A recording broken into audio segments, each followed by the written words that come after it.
ইসলামাবাদে টানা ২১ ঘন্টার উচ্চ পর্যায়ের বৈঠক, একের পর এক প্রস্তাব আর পাল্টা প্রস্তাব।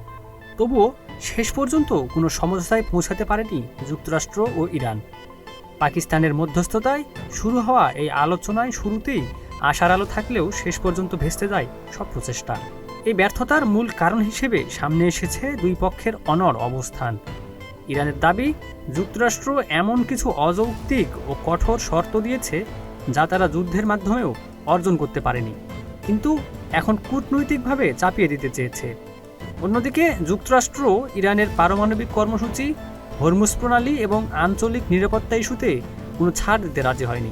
আলোচনায় যুক্তরাষ্ট্রের পক্ষে নেতৃত্ব দেন জেডি ভ্যান্স এবং ইরানের পক্ষে ছিলেন বাঘের গালিবাফ। তবে দীর্ঘ আলোচনার পরও কোনো মধ্যপথ বের হয়নি। ইরানের মুখপাত্র ইসমাইল বাগেই জানান, একটি বৈঠকেই সমাধান হবে এমন প্রত্যাশা তাদের ছিল না, এটি দীর্ঘ প্রক্রিয়ার একটি অংশ। বিশ্লেষকদের মতে আসল সমস্যা ছিল গভীর অবিশ্বাস ও সাম্প্রতিক সংঘাতের প্রভাব। ফলে আলোচনার টেবিলে বসলেও কেউই ছাড় দিতে প্রস্তুত ছিল না। শেষ পর্যন্ত কোনো চুক্তি ছাড়াই দুই পক্ষ ইসলামাবাদ ছাড়ে। তবে ইরান জানিয়েছে কারিগরি পর্যায়ে আলোচনা চালু থাকবে, অর্থাৎ দরজা এখনো বন্ধ হয়নি, কিন্তু সমাধান অনেক দূরে।